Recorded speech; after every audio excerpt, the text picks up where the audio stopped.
छन करे जा दिल के तनी नया राम जी, कहे के बनौलो ये मोहब्बत ये राम जी।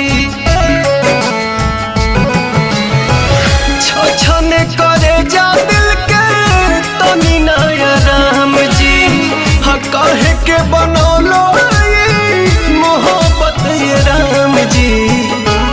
सारा सपना बन के आंसू बहे धार में, केहू पिएला जहरिया के करो प्यार में।